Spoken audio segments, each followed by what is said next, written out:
Okay, so we are live. We are with Paul and Sonja from the South African Horrorfest. We're going to be talking to them about everything horror. We're going to be asking them all kinds of probing, impolite questions. No, it'll be very nice. We like We can handle it. and we are going to go. Well, we'll see how long it takes. We'll hopefully not quite as long as last time. Last time we went for quite some time. We chatted and we chat But it was until fun. we done, eh? So I'm sure that this time it's going to be just as much fun for both of us, for everybody watching. So Yes, and if you hear snoring, this is Zoltan, the Chihuahua. So, yeah. That's very cute. His sister's sleeping, but he wants to be in on the deal, so he's sitting on Sonja's lap and snoring. That's fine. You will occasionally see my cat wandering around in the background doing all kinds of weird things. Such is life in the time of COVID. Yeah. COVID and pets. So yeah, welcome and congratulations on making it to year 17 of the South African Horrorfest. Yep. Sure. That's almost 2 decades. 17. That's insane. Crazy, man. Yeah. You gotta do what you gotta do. Sorry? Said you gotta do what you gotta do. You gotta do what you gotta do. So yeah, I'm gonna have some questions for you about like some of the history and how things have gotten to where they are. But before we get started, just as a giveaway today, so just as an explanation for how it's gonna work. So to enter, you've got to go to sadshirts.co.za. You click the contact button to access their contact me form. You fill in the form with the subject line Halloween Kills and your answer in the body of the message. Now we're going to ask the question at the end of the interview. You're not going to know when that is. I'm not going to give an end time because it could be an hour, it could be half an hour or 2 hours. 2 hours like last time. Yeah, so hang around and you can win a voucher for Sad Shirts, which is great because they're very cool people. I'm wearing one of their logo shirts. I want one. I know. I really like this one. This reminds me of Ivan a great deal. Very cool. So I suppose just to get started, can you briefly introduce yourselves for any viewers who don't know who you are? I'm Sonja. I'm the founder of the South African Horrorfest. I'm Paul. I'm married to Sonja. We started the festival in 2005, and it went just like that. 17 years later, we're still doing it. Yeah, I was talking to Ivan and Tanya from Sad Shirts yesterday, and I was like, "Wait, hang on. There's only 3 months left of the year. Wait, no, there's only 2 months left of the year. What happened to this year?" It is crazy. It is definitely the quickening is taking place. Yeah. Like it doesn't seem to be slowing down at all. No, this year was a sprint. Yeah. It was a very quick sprint, yes. But I mean, then again, you have been very, very busy. I mean, you've been adding all kinds of things to your schedule. So you've run a couple of different festivals this year. You've been posting quite regular reviews on your YouTube channel. Like, there's all kinds of stuff that you've been busy with. So just in terms for the actual Horrorfest for this year, I mean, you've got a number of feature films, you've got some documentaries, you've got 5 volumes of short films. Yes, I can't imagine how long it took you to whittle it down to that. If that was the final version. I can tell you the quality of the 5 chapters. The quality of those movies are brilliant. The quality of the ones that couldn't make it were also brilliant. Yeah. I would say 10% was probably not so great. Great effort, but not our standard. But it was almost impossible this year to select. Very hard. Because we thought, okay, we're gonna make it 3 volumes. We probably have to do 4. Okay, we have to do 5 Yes. volumes. Well, you should maybe consider just doing a short horror film festival and just show short horror films. Yeah, but it's strange. People, I mean, when we started the festival, people were really into short films, but that's sort of, it's kind of not really tapered out, but Yes. people are less enthusiastic about shorts like they used to be. I guess because you can just watch any kind of shorts on YouTube and wherever, because 2005, there wasn't really the kind of YouTube we have now. So Yeah. But I think what people should understand, and maybe what we should tell people, is that these chapters are beautifully curated. They are not just slapped together. We watch them, we vet them, we grade them. we go to and fro. Can we squeeze this one in? Can we? No. Because we also need to spread it out with the different parts of the world, different subgenres. It's all, we can't just have a bunch of zombie shorts. No, and you also want to encourage countries on the African continent, because it is the South African Horror Film Festival. So we also want to encourage African countries to send, and we really, I mean, from last year, if I look at last year and I look at this year, sort of an exponential increase in really well-made movies. From one was from Nigeria? Nigeria, like a 5-part one. Yeah, it's like a 5-part one, and then there's another one that was from Kenya, I think. Was it Kenya? Yeah, I don't think we couldn't use that. But anyways, and then just again the variety of stuff. It's really global. It's from everywhere, from every corner. So people miss out if they don't want to watch the shorts. They miss out on a beautifully curated bunch of short films. And it's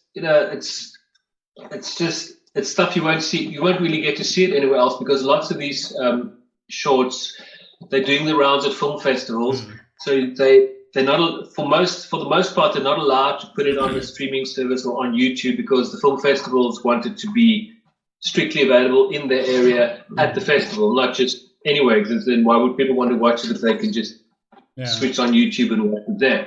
So most of these you cannot see anywhere. Yes. So it's if you miss out, you miss out big time. Yeah, I mean, I said this last time, but I mean the short films are always a highlight for me, because even if you don't like maybe 10% of the short films in one volume, there's still 90% of things that are going to like either make you squeamish, or make you terrified, or make you think, or make you laugh. Bits of everything. There's just one this year. Oh, I'm completely disappearing. Where did you There's one short film this year that I almost it made my stomach. I almost had to run. Oh, I know which one that is. It is disgusting. The title is They Salivate. Okay. It is. I can't even think about it. It makes me nauseous. It is bizarre. So just it's very bad. You've got these kind of gross out things. You got little sort of dark dramas. There's monster bits. There's gory shorts. It covers all the bases. Even some kind of like sort of stuff that touches on issues like abuse and things like that. So which is quite pertinent at the moment. I mean, that in and of itself is a horror show. Yeah. You think about gender-based violence, and specifically in South Africa. So they are. It's amazing how our filmmakers. They've taken sort of pertinent subjects and worked with it, which is quite interesting. But then you also just have your basic stuff for entertainment's sake. So. Yes. Yeah. So you can find anything, whatever you're into, you'll find it at the Horrorfest. We've got 24 feature films, 57 short films, Yes, and 15 of them will actually be screening at the Larbe Theatre in the cinema. I was Last year we just had it settled on at the end for in-person screenings. Yeah, we spread them out, so it's like about 2 shows on a Friday, Saturday, and a Sunday, and then on a Wednesday as well. Okay. Across the 2 weeks, 10 days. How long is 27th till the 10th? About 2 weeks. For 2 weeks. Yeah. I mean, you kept adding movies as you were going. Like every day, I thought, okay, this is the last announcement of the film. And No, there's still 2 more coming. No, we couldn't. If you just announce them all in one go, then it's gone. So yeah, and you also there's also quite a big one that we're still waiting to see if we can announce. Yes, you've been battling, Shane. Just for starters, just trying to reach someone, just to say, hey, how about it? Yeah, man, it took us about a month and about 5 different companies in Europe. So eventually someone came back to us and said, okay, they deal with the film for countries that where no one's bought the rights for the film. So Filmfinity, Empire, the Metro, no one's actually bought this film, and it won the Palme d'Or. So yeah. So I don't know how they figured that. Yeah, it's very strange. Yeah. And so we've been battling with that, and then eventually these guys said, okay, they want X amount for it, which was just sort of mute first and start laughing because euros for one screening, it's completely impossible. So now we negotiate a little left and right, just explain the situation that this is not a giant Cannes Festival event. This is in Cape Town, South Africa, and very niche, and it's horror, so the niche is niched. Yeah. So then they said, okay, they'll chat to the filmmaker, and we're waiting now to see what's the what. Yeah, they forget the conversion of rands into euros and the capacity of the cinema. And every day that goes by is a day that we cannot publicize it. Yes. Because you might get the best film in the universe, but if you can't reach people, they don't know about it. It just goes by, and that happens so often because you just shouting into the wind to try and get people to see, oh, here's something I'd like to watch, instead of something that, if it's not a case of they've already found it on Pirate Bay and the whole other issue. Yeah. Yes. Let me watch your film. Make it easier for me to watch your movie, please. And like I said, this movie, I mean, we could probably say what it is. Yeah, because we are legitimately waiting for them to let us know. Yeah, it's Titan. Okay. I guess most people pronounce it Titan. French movie. Female director, she did the movie Raw, but I think it's a vegan that becomes a cannibal. Right. Which we also sat when that released. One of the local distributors had the rights for that, and we were sitting for them. They're waiting to give us a go ahead for it. And like 2 days before the festival, no, they're going to pull it. I don't even know if they actually released it at all. Yes. They did it on DVD. I don't know. Much. I don't know. It got theatrical release. Yeah, didn't get much there. So I don't know if it's going to be a repeat. Hopefully not, but let's see. Yeah. Well, like you say, we'll see. So there's a couple of things you didn't mention. So there's the audience participation screening of the Rocky Horror Picture Show, which has become a bit of a tradition. We didn't have it last year, so we had to bring it back. Yeah, very much looking forward to that one. And then there's also the soundtrack performance, which you're doing, the Cabinet of Dr. Caligari. I think that was pre-recorded, right? Yeah, that was shot the very first time we did it at the Horrorfest. Yeah. But we never did anything with the footage. So we edited it so that the movie's over here and the performance shots over here, so you can watch them both at the same time. Like not the same as if you're at the cinema watching the live performance, but that's the next best thing. But we're hoping next year. Yeah, we're hoping next year that we can physically do it again. No, we have to do it next year because there's something big happening next year that we have to do. So however we're going to do it, we'll definitely do a live one next year. Okay. Yeah, well, I mean, it is the best way to watch some of those old sort of silent movies. Because it does feel like the kind of like an occasion, as opposed to just being like, I'm watching it on YouTube while I'm editing something, or I'm Yes, I'm yes, looking up yeah. recipes And for we also something. that's also always the Halloween dress up night at the Oh Horrorfest. yeah. So that didn't happen last year. So now this year, I guess Rocky Horror will be dress up. So we'll just make that the dress up night for the Horrorfest. Yeah. Well, that'll just have to But do for people. yeah, no, I'm sure it'll be people. I mean, had quite a few people telling us that they really missed it last year, and they quite happy that it's back. But the Rocky Horror, that is. But we also didn't mention the very first opening show is Halloween Kills. Mm-hmm.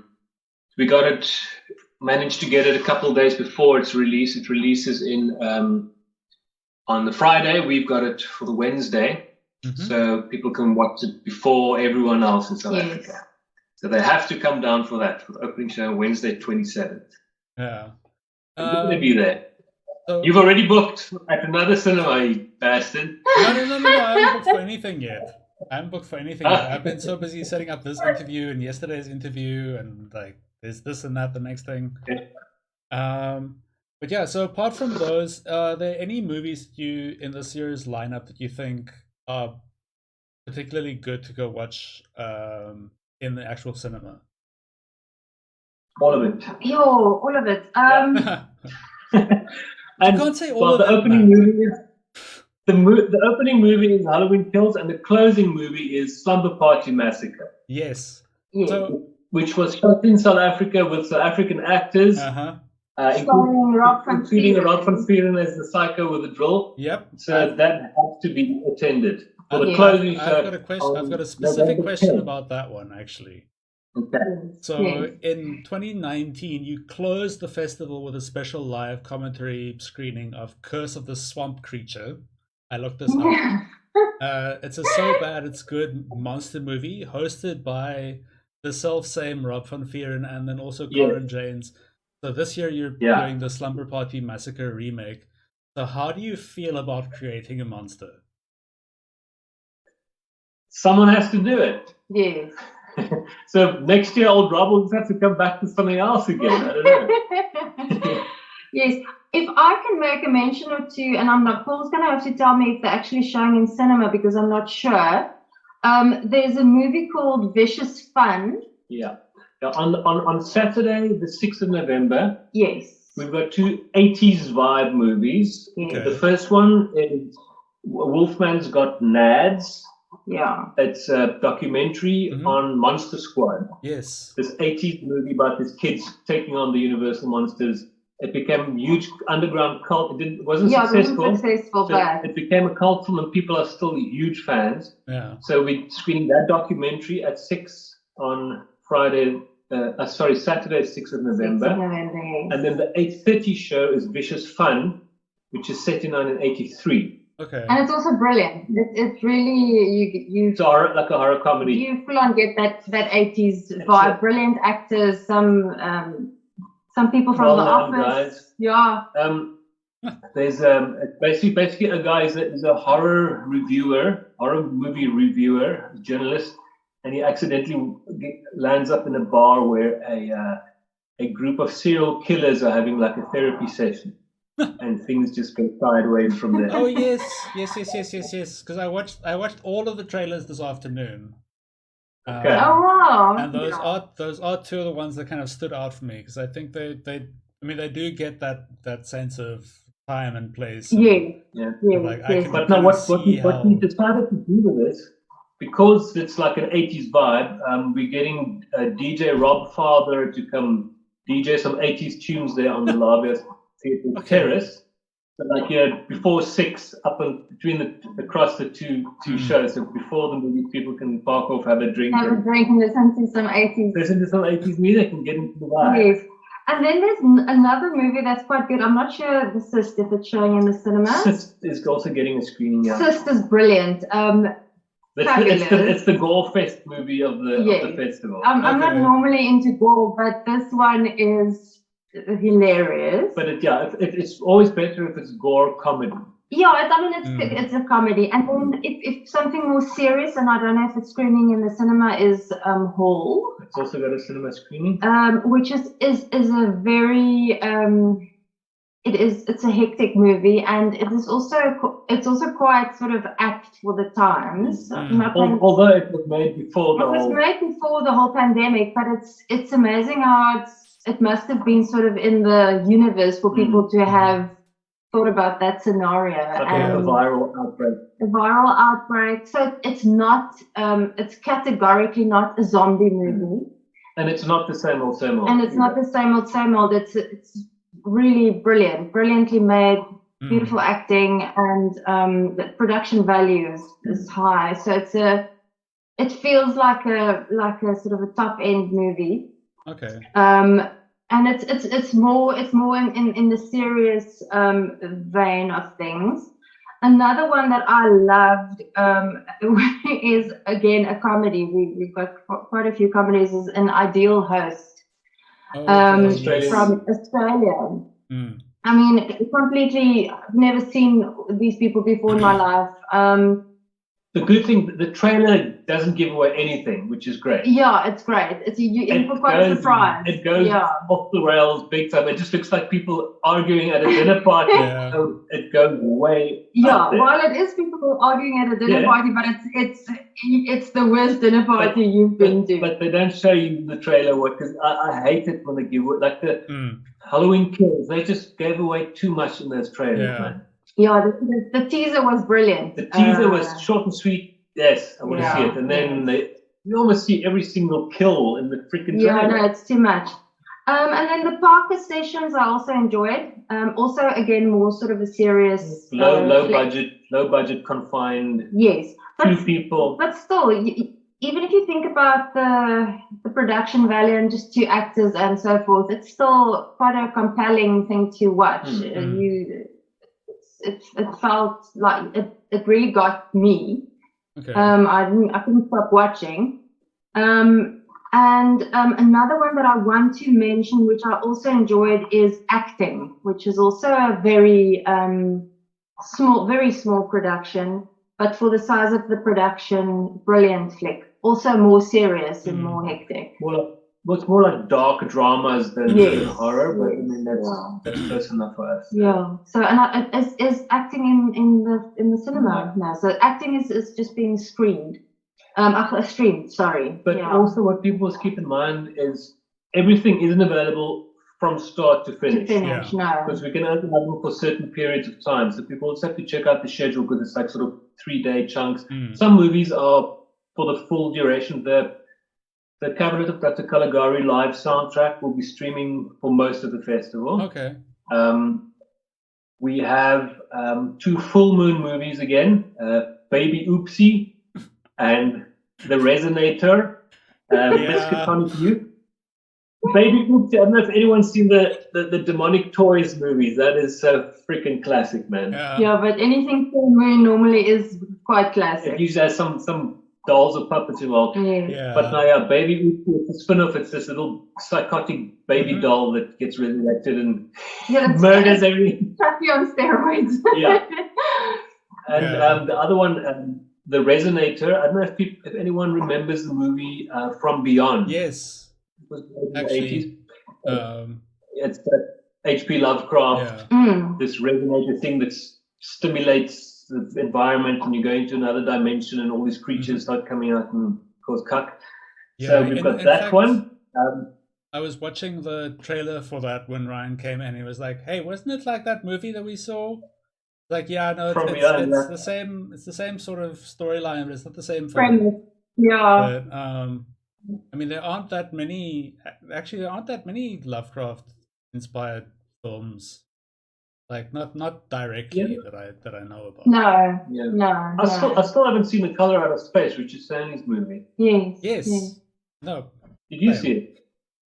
Yeah, and apparently it's brilliant. So, and I mean, you'd think because a friend of ours directed it, we would have seen it by now. Also, what happens with sometimes when they get like the guys from Gravel Road, when they distribute stuff, it doesn't always make it to the cinema, and I don't know if anyone even presses DVDs and Blu-rays in the country before imports. I'm not sure, but I think they might have brought it in, but then they only put it onto DSTV box office, and we don't have DSTV.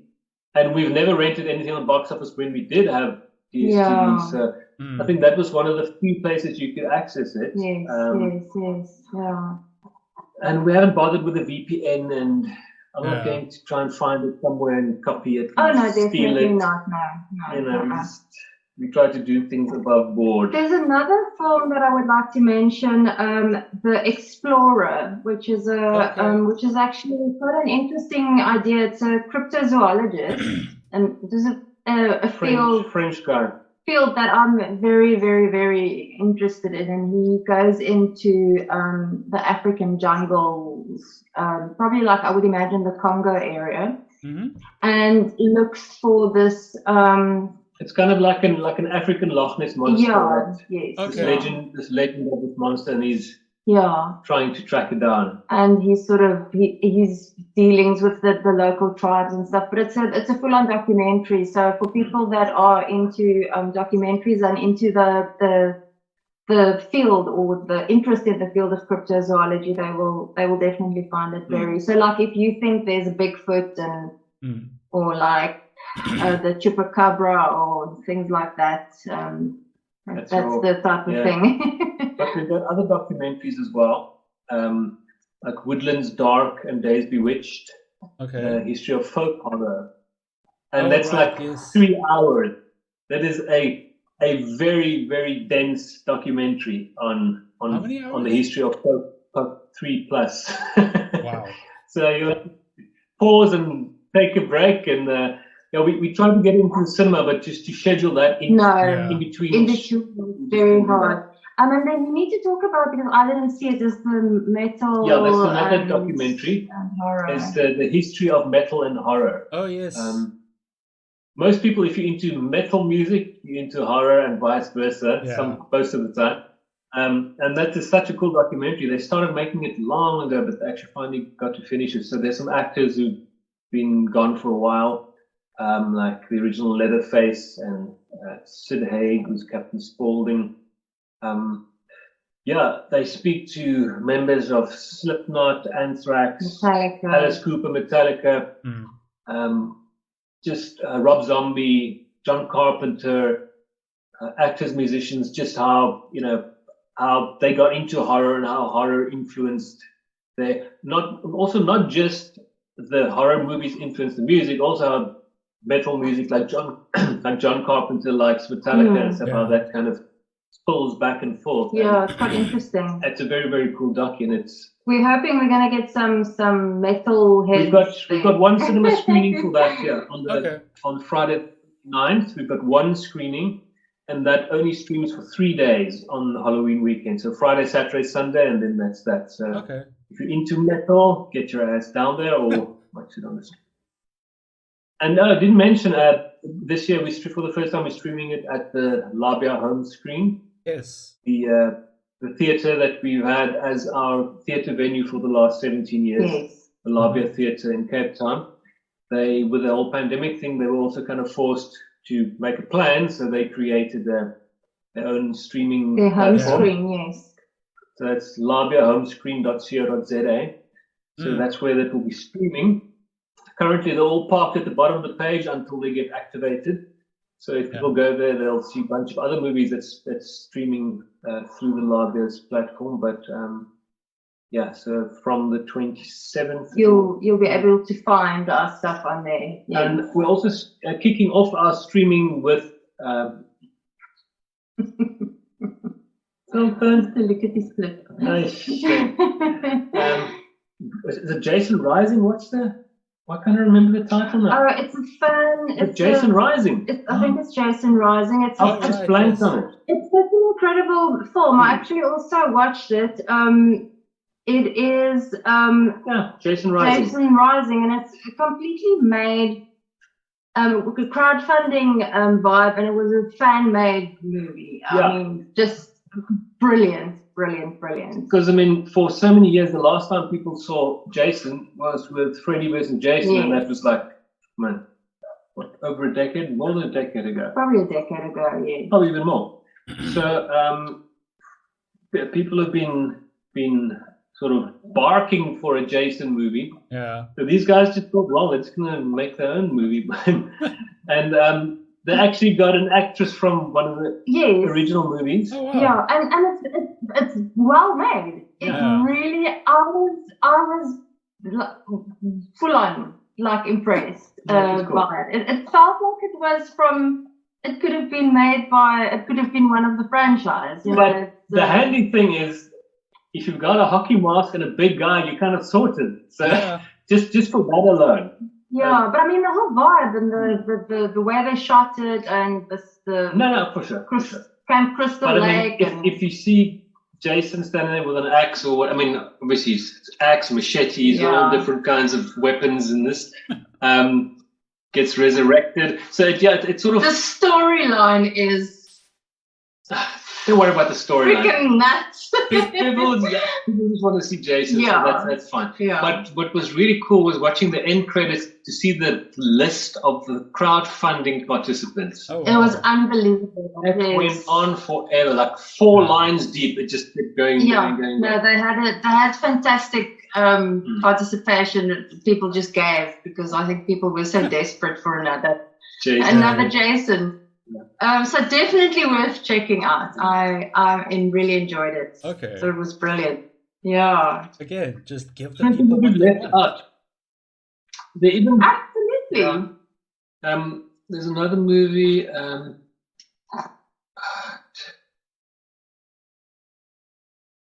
Sure. Man, I've done to and fro with these movies that I just blank out on these sometimes. Let me maybe see if I can refresh your mind. I'm gonna find them. Yeah. Keeping Company.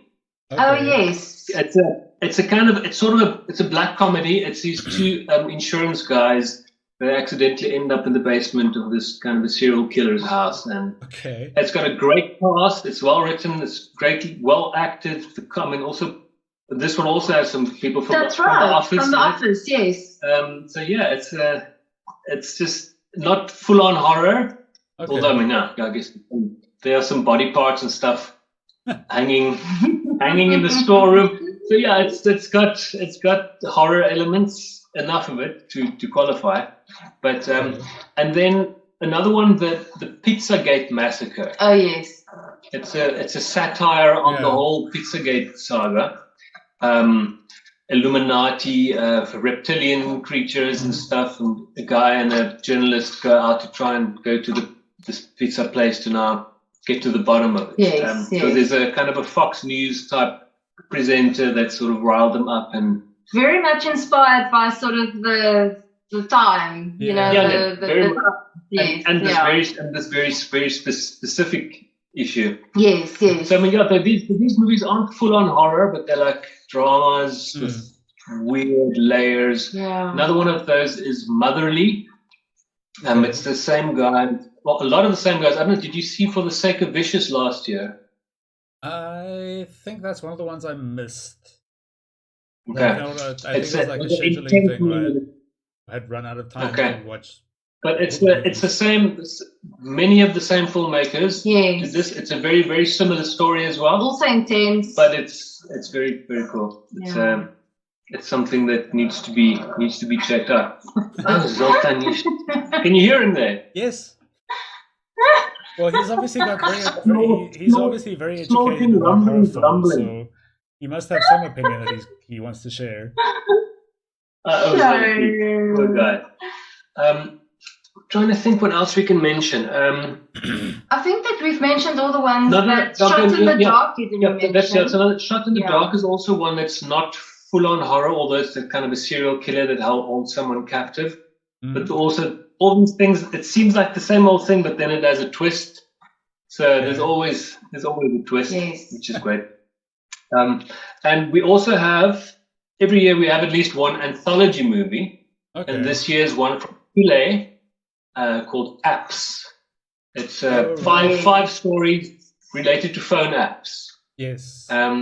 And surprisingly, loads of short films this year. Definitely, phone-based. Yes. It's amazing how the themes come through. Like every year, you have like a little theme, and this year definitely the app. There's a specific people sitting at home with their phones. Definitely. Yes.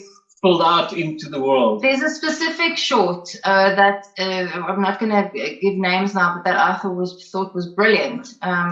There's one called No Filter. No Filter is the one, yeah. And there's another one, Verified. Those are two that we included. We didn't pick all because that's not the other thing. Now you get 5 or 6 movies that are sort of phone based. Now you have to kind of pick the best ones. The best ones, yes. And if they're all good, then you have to start nitpicking. Yeah, and we really had to nitpick. I mean, it's disgusting. That. Yeah, it's really bad. But it's not like so few movies are really bad. Yes. So you feel really shit telling people, sorry, but we can't include your movies. Maybe next time, but we usually try sometimes as well. Like we had Celidroid last month. Yes. Sci-fi, animation, and fantasy stuff. So very often we get movies. That's how the Celidroid Festival started. Because we got more science fiction related stuff that wasn't really horror. Yeah. So we just created that festival to show it there. So then, when we can't use something for the Horrorfest, but it is sort of science fiction or fantasy, then we try our best to include it in the next Celidroid. Yeah. Or the X-Fest, which we haven't done in a while, because that is a very difficult one to sell. An extreme film festival in South Africa in Cape Town. Yeah. We've had some excellent movies there, but... Oh, I know. Yeah, I don't put my name on that one. I know. Some of my favorite films of any of your I've seen at any of your festivals. I've seen the X-Fest. Herbert! Exclamation mark. That was fantastic. And The Triple Exorcist. Oh my word! You didn't see that, did you? That was straight up pornographic. We actually did get a short this year that was sort of straight up pornographic as well, which would be a candidate for X-Fest. But we're gonna have to see how we can shovel stuff. It's amazing the stuff people get up to with a camera. Moving right along. Did we do anything out? That's like a long list of films you've got there. Yes. It's so long that we actually have to keep the list open by us because we don't want to forget anything. We left out Crabs. We left out Victim of Love. And Crabs is hilarious. It is literally what it says. It's these these weird round shell crabs. They invade this little town. It just also has a bit of an 80s vibe to it. It does, yeah. And it's kind of so these school kids, they have to like save the day, but on prom night, all the kind of 80s horror cliches. But it's so funny. It's MacGyver on acid. Eventually it just goes into this whole freaking kaiju, this monster fight thing. It's freaking crazy. It is, it's for the silliness. It's worth watching. It was fun. I actually enjoyed it. And then Masking Threshold. That's probably one of the most unique movies on the festival this year. A filmmaker from Vienna. Johannes. Yes, Johannes. Johannes Grenspertner. Yes. We've screened some of his movies in the past, like Trace Route. We screened at Celidroid, and then at this Celidroid, we screened his Glossary of Broken Dreams. Yes, he's got a very unique way of putting his films together, and it's genius. And this movie, it's half of it is sort of macro footage, shot footage. It's about this IT guy. He's got this tinnitus issue, and he tries to kind of figure out why and how. Yes. And then he starts going down this rabbit hole and just loses his freaking mind. And it seems so odd, but when you watch it, it's a fantastic movie. Yeah, his style of creating a narrative and the shots he uses, and he's got draws you in. Yeah, and he's extremely intelligent, bright, and he knows everything about technology. He is really he's a full-on admitted nerd. Yes, but you should actually interview him. He's I'll organize. He's wonderful. Yeah, he's a lovely guy. For you. And he's, he knows everything about everything, and he's got a cool sense of humor. Like you'd think someone from Vienna doesn't have a sense of humor. Like, for instance, they as a group, they call themselves Monochrome. Yeah. They had an evening where they were in a where they donated their own blood. So they were all like had donated blood, and they had a chef there that made like black pudding with their blood. Make blood sausage with your own blood, make it, and then they ate it. And then they proper like in the proper way, and they all ate. Like, okay. I think they all ate their own. I don't know if they all ate their own blood sausage. I'm sure some people tried some of their ones, but he thinks, if you now talk about the cliche of someone thinking out of the box, it's this guy who lives out of the box. He is amazing. And he runs like a robotic bartender kind of event. Yes. And I think a porn film festival. He did a brilliant TED. He did a brilliant TED talk, Vienna TED talk. Yeah. Yes. If you look up Johannes Grensfurtner and his TED talk in Vienna, man, it was where they got invited to represent Austria. Yeah, Austria, yes. In this big art installation thing. Which country was it? Was it in Brazil? It was in Brazil, yes. But then they created this bullshit artist from Vienna. Even wrote this biography. So this guy existed, but he didn't. Yes. Oh, okay. And everyone just thought this was a real guy. And so they did. They took the piss completely. Yes, and in so doing, they actually did an incredible political thing. Because at the time, China wanted the representative from Taiwan to be from China. Because they put them from Taiwan, so they had to remove it and say. So every little installation display has got the title of the name of the country. So what they did the one night, they went in and they took letters from everyone else's names and they. With a little cut it off each thing. And they made the Volgemenu like Taiwan a name, which is quite a statement. I mean, it's quite a political statement, and this was quite a big art event. It's quite a it's got some gravity. And this bullshit character that they created, they had like a profile, and then at the end they buried him, they killed him off. Yeah, I can't remember what art he did. And some crap that people. But they've got a little gravestone like marking his resting place. So it's just he's incredible. I can really recommend. Sorry, I've got a coughing chihuahua. I think our chihuahua might be gluten intolerant. Because he was hounding me, and I gave him a little piece of donut, and then immediately he went. Yeah. You're not allowed to eat donuts. No more donuts for Walton. Speaking of Taiwan, we have a movie from Taiwan called "You Have to Kill Me." I was going to ask you about that, actually. Yeah, it's got sent to us by the same guy. I think. Did you see that Tin of Fear? 76. It was like an anthology movie from Taiwan last year. Yes, I think I did. I think it might have been one of my favorites, but I'm having I was focusing on this year's movie. No. Yeah, there's a lot of names in your head. It's one of the same producers for this one, and also again, this is not full-on horror movie. It's but a cop. There's this kind of a murder mystery thing that he gets embroiled in, and it sort of goes in a very bad direction. Okay. So we've got movies from all over the world. I really think there's movies for every taste. There's lots of comedy. There's dark horror. There's dark comedy. There's serious horror. There's body horror. There's it's really. We didn't mention Roommate Wanted. Yeah, we did. Yes. Which is an LGBTQ horror comedy. Yes. Okay. So there's another genre variant added to the list. Yeah. Very broad and there's actually a South African actor.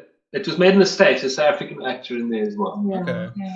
Yeah. And then of course we've got an incredibly esteemed judging panel this year. Victim of Love. Yeah. We didn't mention Victim of Love. That's the last one. Is it made? Is it Denmark?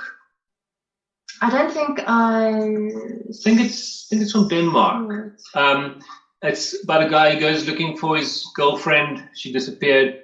So he goes back to this hotel in Oslo. Oh, yes. Is Oslo in Denmark? In Norway. Norway. Oslo is the main city of Norway. That's in Copenhagen. Then it's Copenhagen. If you're talking Denmark, yes. It's Copenhagen, yeah. So this guy goes looking for his girlfriend, and sort of things go very sideways and weird.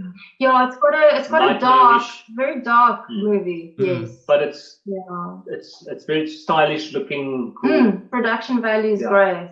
Yeah. So we've covered a wide spectrum of the planet.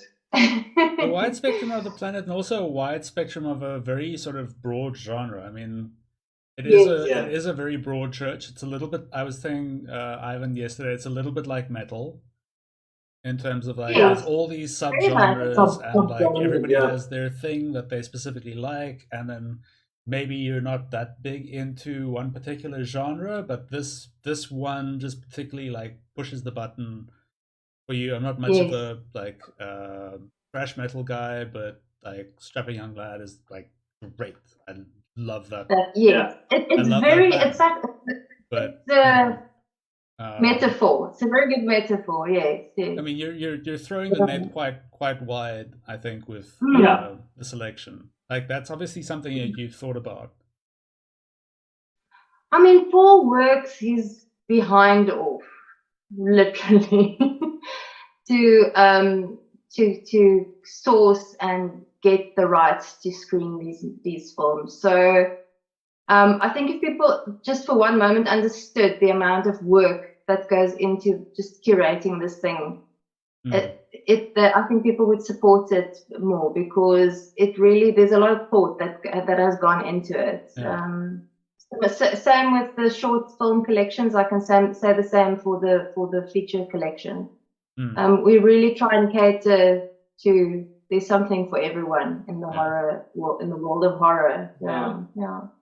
And obviously, you won't be able to please everyone, but we try to at least touch on all the possibilities. Yeah. One thing that sort of dropped off this year is like zombie and found footage stuff is kind of dwindled. I think people have had it with that now. I can't anymore with zombies. I just cannot. We drag through Walking Dead so slowly. We watch probably like one episode a month. Yeah. It's tough. Yeah, I'm picking up now again because I know the end is in sight. Yeah, that's what they say. I think there's probably going to be one or two spin-offs. I've seen the Walking Dead on Netflix. It keeps like looming out at me from like the corner, and I'm like, yes. And then again, have you never watched it? I've watched parts of it. I think I've watched most of season 1, and then I was like, okay, I can see where this is going. And I'm like, you really have to find reasons to hang on to it. But then, at times it grabs you and you want to almost binge it. But then you hit like a spot again where it's slow. And then you have something that we've just watched now on Netflix is Midnight Mass. Yes. Brilliant. Great film. Brilliant. Great series. Great series. So completely. Flanagan makes good stuff. So completely left field, and I mean, I don't want to say anything now because there's people that's not watched it yet, but it's really put a new kind of a spin on a very old, tired idea. Yes. But I mean, I think what you were saying, I can't remember which film it was, but you were talking earlier about you have to kind of do something new with this idea now. Yes. Like you can't just do a zombie movie where you're like indiscriminately killing zombies because like no.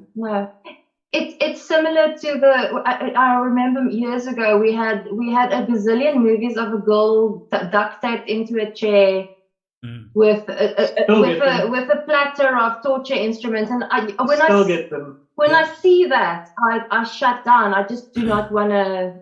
I can't watch stuff like that anymore, because to me, anyone can make that. Anyone can make that. That's not a movie. That's like anyone can do that. Yeah. It's just for shock value. So yes, and I must say there's less and less just shock value stuff. People are really investing themselves into good stories, like good writing. Yeah.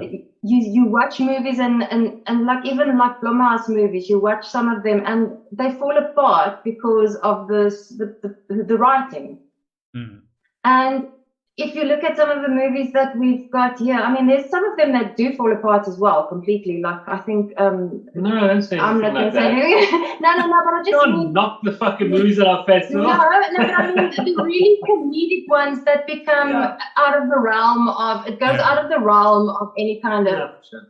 But the writing for some of them and even for some of the shorts are so strong and so good, and that is a big thing for me. Is the screenplay is a big thing for me. Yeah. But just like yesterday, I chatted with Gabby Zitzman. She did an interview for Channel 24. We were talking about that, and it's just people just assume if you can make a movie, you do it just like that. You need every single element needs to be good, if not great, for people to give you the time of day. If you've got a great screenplay but the actor's shit, then that's that. Then it doesn't help. Or it's shot well, but it's edited badly. Every little piece of the puzzle has to fit together. And I would say the ones that we picked for the Horrorfest, those all match those criteria. Yes, most of them do. That's why we picked them. Yeah, and we have to talk about our judging panel. Yes, I interrupted you just now because we had to mention the Victim of Love movie. So wait. Before we get to the judging panel, I have to ask a question. So just on this question of like horror genres and things like that, if you had to watch only one kind of horror for the rest of your life, what would you say is like the one that you'd be able to kind of watch just this little Sonja's is not zombies, vampires? No. Mine would be paranormal, something like Insidious, something like Paranormal Activity. That would be the one that I think I would always be interested in, because that to me is closer to reality and therefore more scary. Okay. Well, reality, and I'm specifically referring to people that have experienced those kind of things, and I have. And so I always find it incredibly interesting. And that's the type of movie that I will always want to watch. Okay. I don't know what you're going to say. It's always so hard for me to, like when someone asks me, what's your top 10 movies? It's impossible for me to do. I'm terrible at that. It just has to be a good movie. Okay. It can be in that category.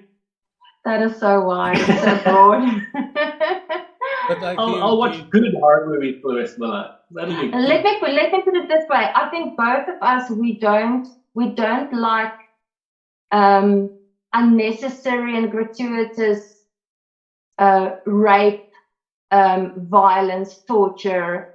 Nothing, no animals. If there's an animal in a movie, I won't watch it unless it's what's that space dog thing? Space dog thing? That dog that plays basketball. Unless it's something like that. No, but I mean, you watch Pet Sematary. Yeah, but even that was at the time when I was young and I watched it was upsetting.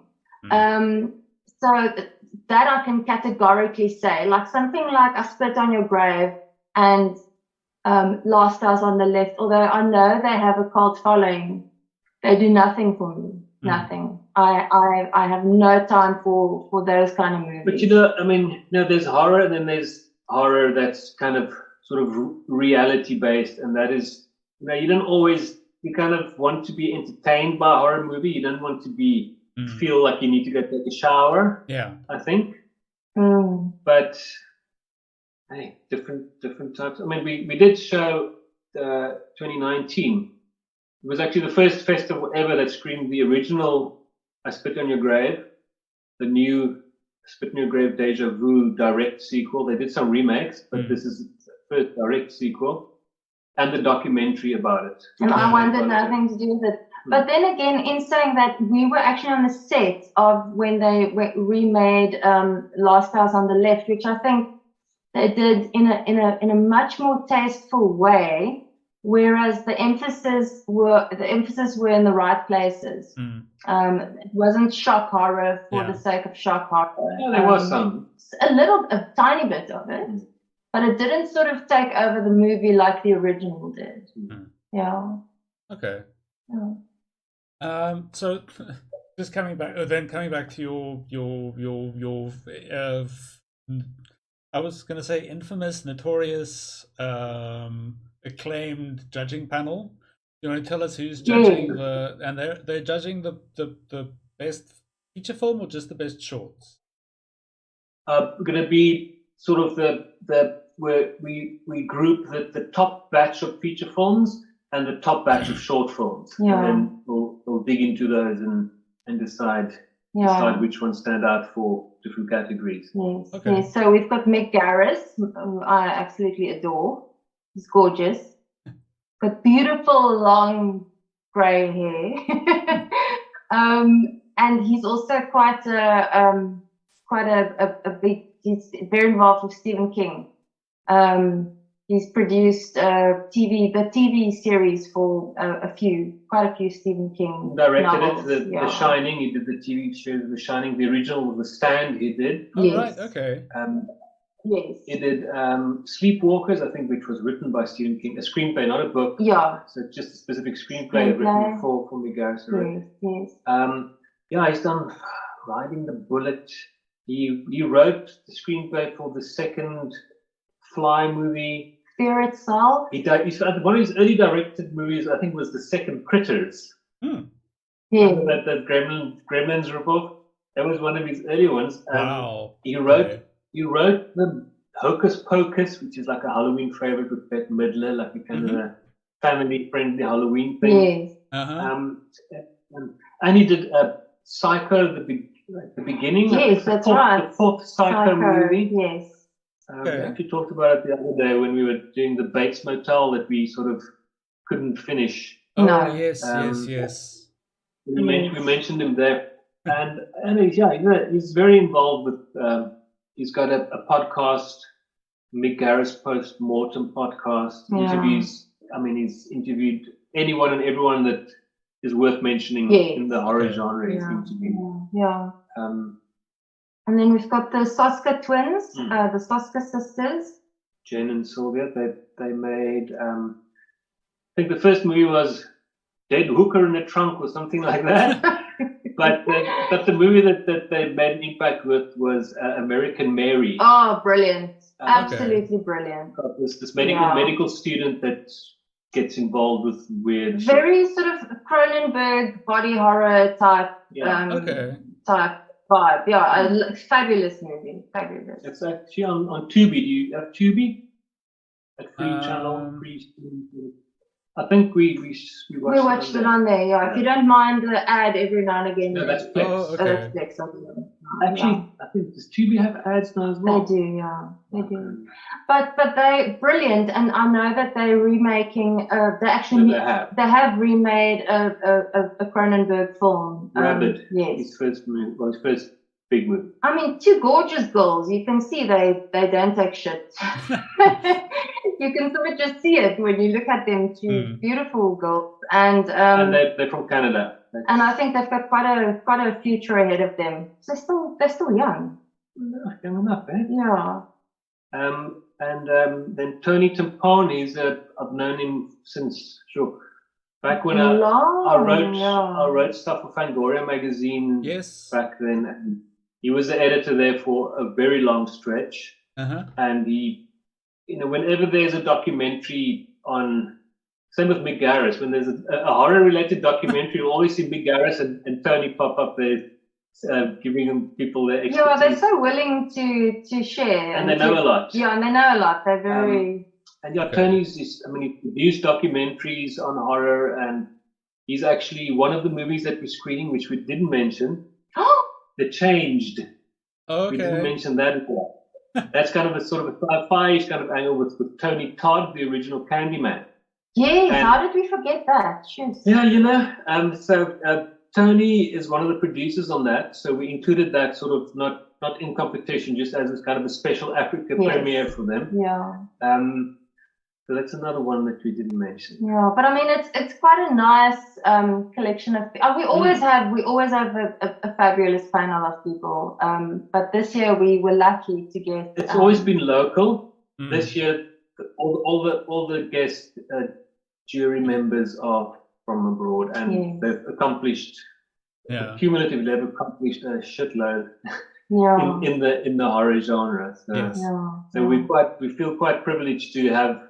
I contacted them. I thought it was kind of it's an afterthought. I just did think that I should bother, and then contacted them. And they said, "Yeah, okay, cool." It was as simple as that. Sometimes they say yes. Yes, I mean, yeah. No, I think it's amazing. It's amazing that people like that make themselves available for something like this. So kudos to them. It takes time to watch movies, but you know, they love movies, so they don't mind watching movies. But in between the other stuff, they need to find time for that. So we really appreciate that. Yes, no, it's huge. And another thing that Mick Garris did was the Masters of Horror series. Okay. I don't know if you've seen that. That was fantastic. Sorry, I thought he did Fear Itself. As well. Oh, he did Fear Itself. Okay. Masters of Horror was the first one, and then a few years after that, Fear Itself. And they were both excellent. Excellent, yes. Very well made. Wow. So the man's done a few things. Yeah, that's... So we'll probably do a little ceremony again to announce the winners after the festival. It'll be after the 10th of November. Probably have to go that weekend, the 12th or the 13th, around there. But yeah, then can't worry about that now. We've got lots of other stuff to get sorted first. First, get the festival rolling before we make a big deal on the winners. One thing at a time. Yeah, yes. And we're always interested to hear what people thought of the movies. They enjoyed it. Something I actually accidentally spotted yesterday on our the cinema tickets are sold through Quicket.co.za. And I saw for the first time that at the bottom of the event page, there's like a review section that people can review the event. Okay. And there are about 30 reviews there, and it's like a 4.6 average, so almost 5 across the board for all of it. And people have little reviews saying, yeah, they enjoyed the Phantom Carriage. That was the last live show that we did, live soundtrack. That was great, though. And The Shining and the Doctor Sleep pre-release screening that we did. Yeah, I'm sorry. So that was a lot. Yeah. So yeah, it was cool to see people giving that feedback. I was sleeping on that one. Yeah. But so yeah, we always like getting feedback from people telling us what they liked, what they didn't like. Which is another thing why we started. We just thought we had to start a little YouTube channel to just do reviews. So once we finish the festival, we'll probably do some reviews of the movies that's been at the festival, because we don't want to do a review and slant people's opinion in going to watch. We first watch it and then we'll do the review. We'll do reviews after the festival. Okay. Yeah. But yeah, I mean that would definitely keep you busy for a few months if you released one review every 2 weeks. Yeah, no, we've the last since we started, we've done a review a week religiously. Okay. Except now this period, but we've been adding so many other things like the Halloween featurettes, trailers up the freaking kazoo for all of the movies. So there isn't a shortage of content on the Horrorfest channel. So, but just sort of commercial reviews that are not related to the Horrorfest currently. These 2 weeks we haven't had. Today I did finally get to edit a little trailer with bits of every single movie in it. So I'll be throwing that up there tonight. Okay. So that will be our upload. Our upload for the week at the Horrorfest channel will be a combined trailer for all the stuff, which we'll also be putting in the cinema at the Library Theatre. So everyone going to watch the new Bond movie and Dune, they'll have to sit through a Horrorfest trailer before that. Shame. Good. So I mean, that's actually an interesting point. Like, I mean, Paul, you just turned 50 this year. Last year. Already. I turned 50 in a month. 51 in a month. How do you still look? Are you actually a vampire? We get asked those questions. The grey would beg to differ. Yeah, we Bram actually had Stoker's a, Dracula. Or Yeah. Francis Well, Ford we had Coppola's a- Brad Stoker's Dracula. we had there's a channel that we've done a few interviews for, static rounds. Brilliant. People need to check them out. They are fantastic. And they're also wondering, and they're also asking, like, Okay. are you guys? But I mean, But no. I suppose, I mean, on Apart some from level, my allergy to garlic, I'm not a fan. I mean, on some level, all this activity must keep you young in some way, shape, or form. I think so, possibly. Yeah, we just, like we say, you got to do what you got to do, and then worry about it later. So Yeah. So he married a young wife. That's why. yes. Only 4 years younger. Take all the credit. Take all the credit. That's my advice. No, she definitely has a lot to do with it. No, I don't. No. I mean, just for starters, Yeah. I wouldn't. I mean, like, if just with this whole pandemic thing, with everyone working from home, for the last year, I've actually had lunch, because when I'm busy, I just have breakfast, keep going, and then it's end of the day, dinner time. He doesn't eat. Normally, when I'm at the office, I phone him and I remind him to please, put something in your face, but he doesn't. So with me working from home, he's actually he's had lunches. I think picked up more weight though. So no, but I feed healthy food. Yes. Yeah. So, I mean, what is it like running a? I mean, I suppose this is you have to kind of approach this like a business, right? So, what is it like running a business with your partner? Yeah, it's we do it because we enjoy it. It's like our music and everything. We do it together, so it doesn't feel like anything business-like. It's okay. Yeah, I mean, I've got a corporate job, and that. So this is the counterbalance. The counterbalance for the corporate job is great and everything, but I mean, it's a very serious sort of thing to occupy your mind, and yourself it takes a lot out of you. 19 hours a day. So this is nice. This is something else which sort of counterweighs it's good. I think if I didn't have the band and the Horrorfest channel and the film festivals that we do, I would probably just be working and studying, which would be, I would turn into The Shining. Studies as well, all work and no play. Yes. I mean, because Sonja's now today, actually, she handed in an honours degree.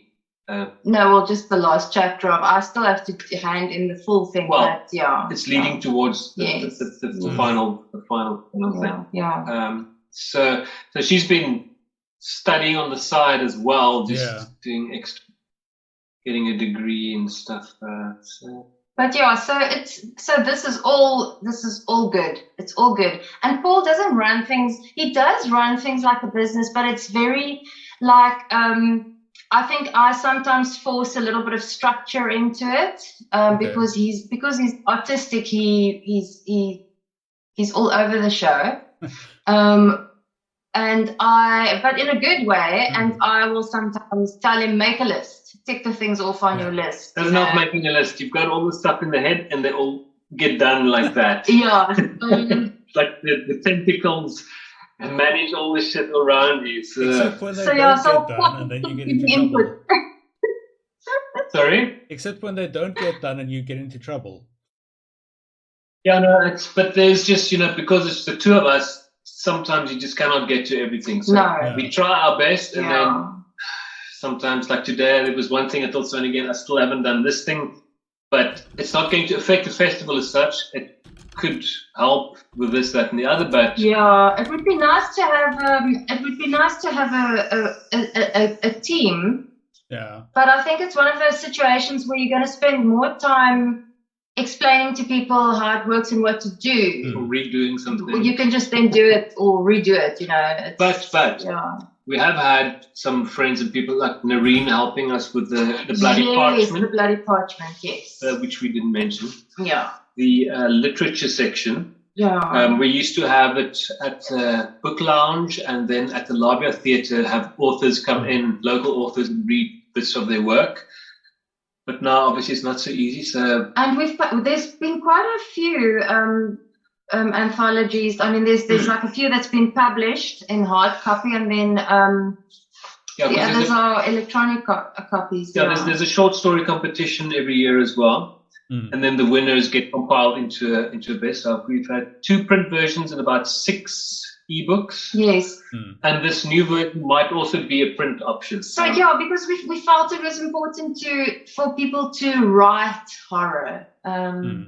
Again, sort of circling back to the idea of nothing's going to be good if the story isn't strong. Yeah. And not everyone in South Africa can make a movie. I don't mean they're incapable. It's just it's not financially. It's not easy making a horror movie or a short.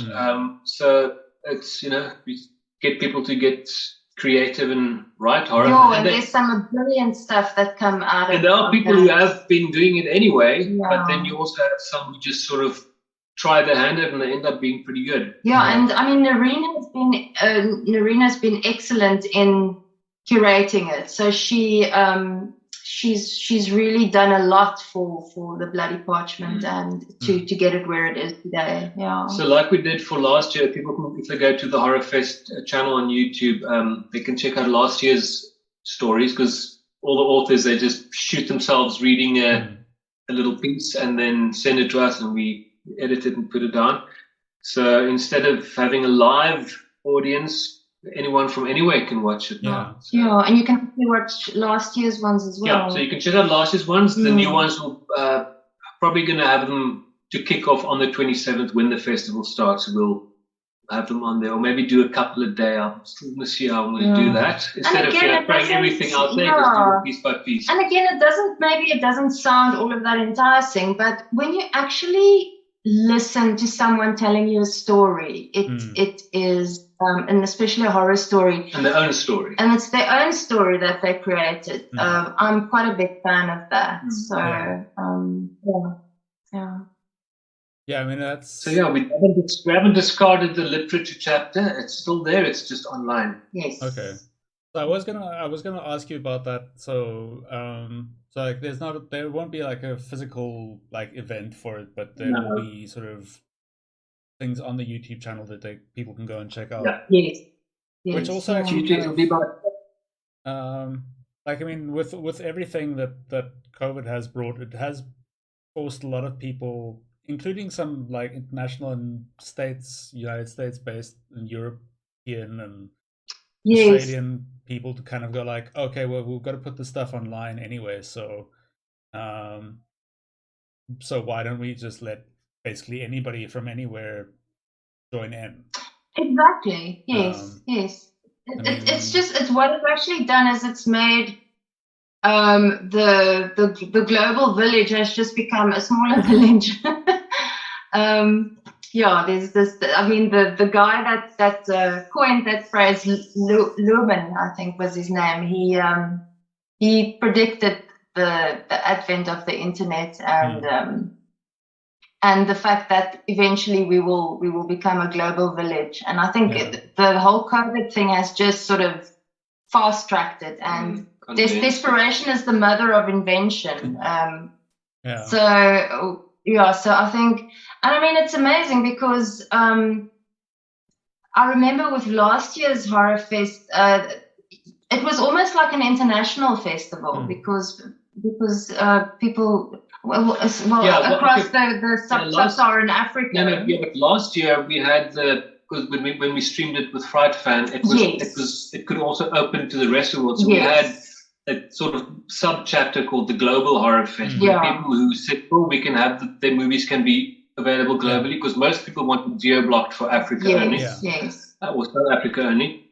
But with the Labia, it's just South Africa. So now we won't have the global option this year. but Okay. it reaches beyond Cape Town, which is already Yeah. not bad because people in Joburg, they're not going to fly down, although we have had some. We've had people in the past, yeah. Yeah. I mean, I remember a couple of years ago when you did the first shows in Johannesburg. That was also like a whole extra layer of admin and logistics that you had to kind of sort out. We did. You mean talk about the bioscope screenings? Yes. Yeah. Yeah, we kind of took like a little best of the festival and send them a couple of movies to show there. But yeah, it does become admin heavy. But we couldn't really be hands on with that because and it's just a whole kettle of fish here to dive into. So we kind of left it up to those guys to do it, and if it doesn't get promoted exactly the way it can be, or if they've got other stuff that they have to sort out as well, you don't really know how it will end up. And I mean, there's the Horrorfest has been very sort of handcrafted, basically from the beginning. I mean, you've but I also think that's like I remember going to like the 3 screenings on a Saturday, and you'd be there like clockwork for every screening. You'd be like, "Oh my god, you're still here! You're here again!" Or like, it's like, and here's okay. I'm gonna stand in front. I'm gonna like physically do the giveaway myself. That's a lot of like time and energy and like effort to put into something. That's another thing that sort of shrunk a bit is the giveaway. You don't really get DVDs and Blu-rays from local distributors anymore to give away. Like we had this every year, we put together this gigantic horror collection for like the big Halloween giveaway. I know. I still have mine. In fact, my collection of Fear itself is in there. Okay. Oh, fantastic! It's in the cupboard in the corridor. Actually. Right.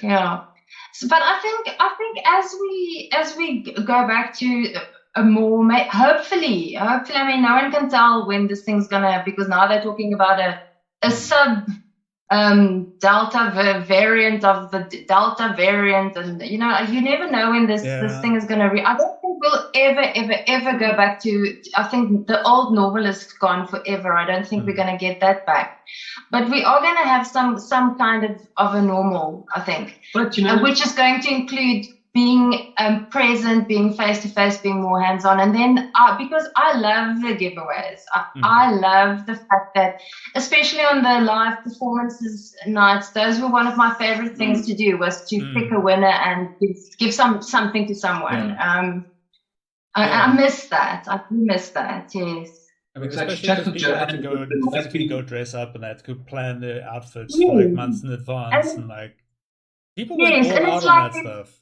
They really did, and you went all out also. And I mean, it's like it builds this entire atmosphere that is like almost electric, and that is what you miss. We all miss that, I think. You're on the Caligari intro with your green the top hat and the green face. Yes. In the footage there, like buying a drink. You and Francis are. Francis with the severed hand. Yes. No, sometimes we look back through the old photos. It's the most amazing memories, and I think that is what I really, really hope next year, that we can get a little bit of that back. We're going to do a live soundtrack, however, wherever it has to happen for a specific reason, which you'll find out. Yeah. Before you know it, it's 2022 again. But I wanted to say something regarding. What were we talking about? I don't know, but while you're thinking about it, so just on the subject of like the digital side of it, like even if you go back, like you were saying, like the new, whatever the new normal ends up being, do you think you'll keep some of that digital side of the festival going? No, I think it'll remain a part. I think it will definitely be hybrid. It will contain both elements, maybe one to a bigger degree than the other one, but or a 50-50.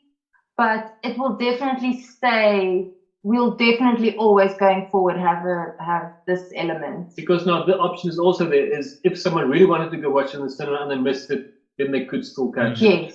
streaming Yes. before Yeah. the bed. Yeah. Well, that's what I wanted to say. Is things might be bad, but we got 15 cinema screenings. Yes.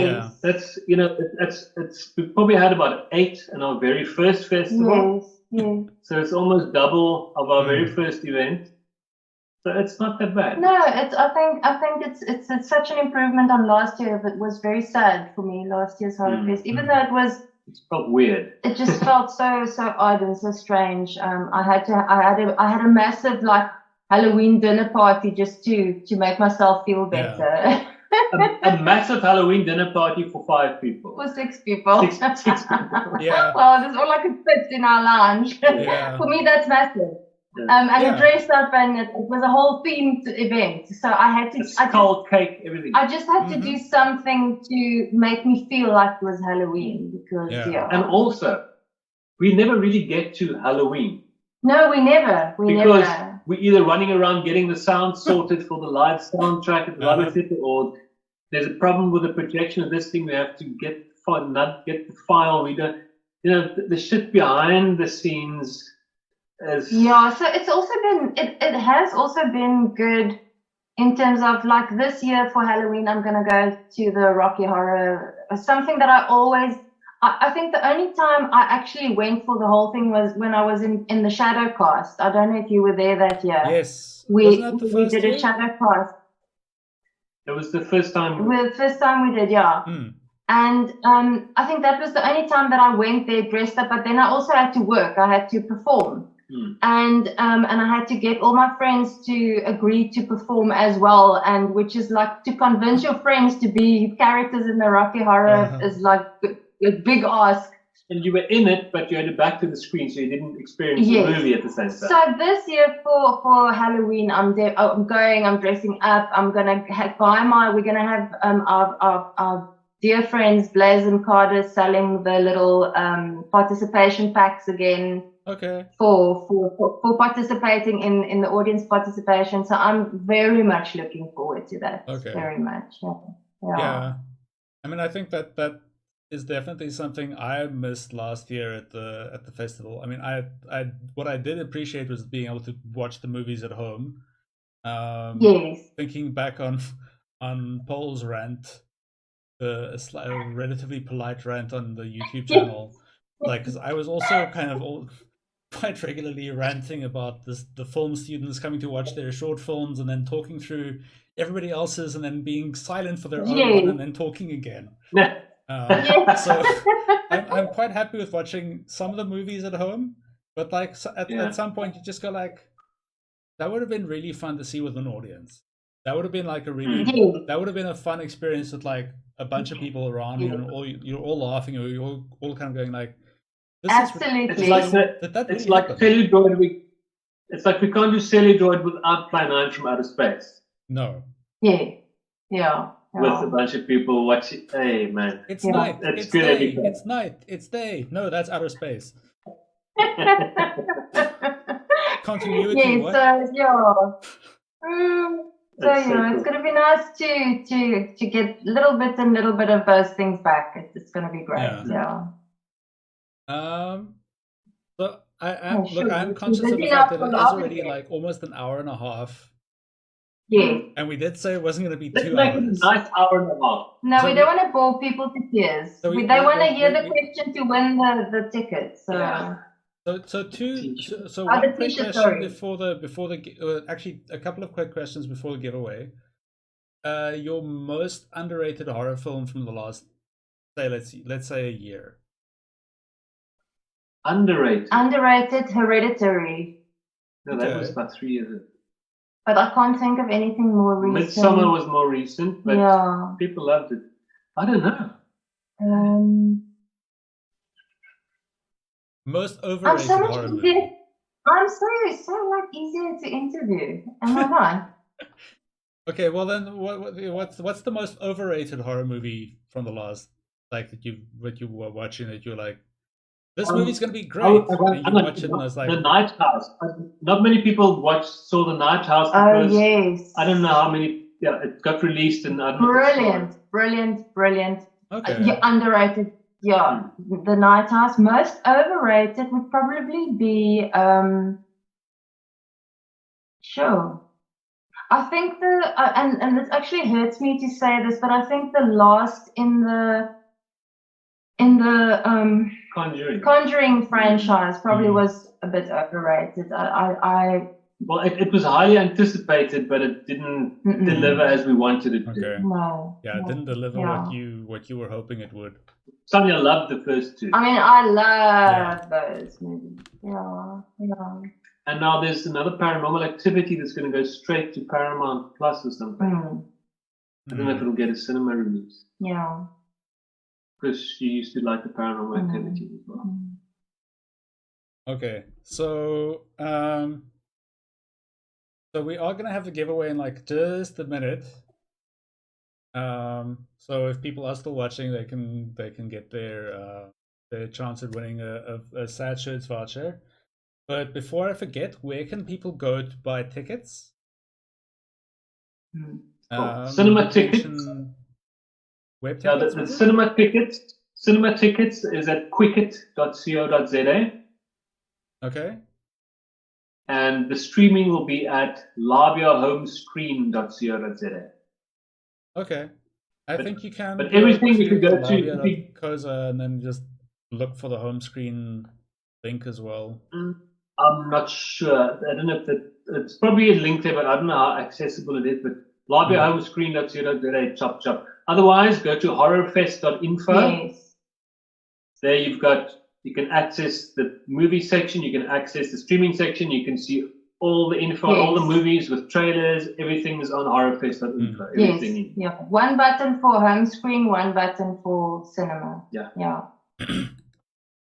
And then where can people find you on social media? I mean, this is on Facebook, but you're on YouTube, you're on Instagram. Yeah, Facebook is South African Horrorfest. Yes. We've got the group as well. We've got the South African Horrorfest page and the South African Horrorfest group where we just, we do the festival stuff, but anything, if people want to just talk about horror or anything horror related, we do on the group as well. Instagram is SA Horrorfest. Twitter is also SA Horrorfest. And what is left? Those are the main ones. And on YouTube, it's The Horrorfest. The Horrorfest. Okay. Yeah. Great. So, just as a reminder, so for the giveaway, you have to go to sadshirts.co.za. You have to click contact, fill in the form with the subject Halloween Kills and your answer to the following question in the body of the message. And the giveaway question is, what band and song are on the final credits of Halloween Kills? Excellent. What band and song are on the final credits of Halloween Kills? But now people are probably just going to go Google it, so don't do that. Go watch it on the 27th at the Horrorfest. Yes. No. The winner is going to be the first person who puts that in. The first response that they get for that question is going to be the winner. It's relatively easy to find out, but this was specifically suggested by Ivan, who's a major fan of this band. So they're gonna have to sort out who's gonna win that one. So we can do that as well? No, we can't. Conflict of interest, my friend. Okay. Yeah. No, but they're giving me a different voucher for one of my streams next week. So if you watch my stream next week, you can win a voucher there. You know what? I'll just support Ivan and buy that T-shirt from him. Yeah, it's great. Let's also give them credit. Once, quite a few years, they've given us these prize packs with T-shirts and little prints and stuff for giveaways. So creative, and they always make it special. So a real big shout out to Sad Shirts because they have fabulous designs, gorgeous shirts. And I love markers that I have. If you don't win it, go see what they have and buy one. Yeah. At the very least, you'll be able to see the site, and go see what's there. But thank you very much. We're gonna sign off there. thanks again very much for your time and Thank for you. answering all the repeated questions about the various parts of this whole setup. And that's cool.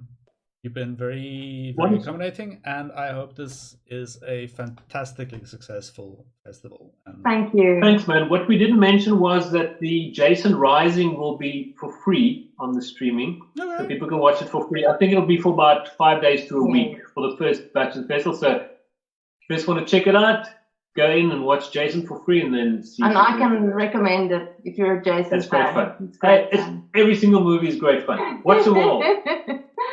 Thanks so much, Jacques. Thanks, Jacques. Cool. Always fun. Lekker. Bye.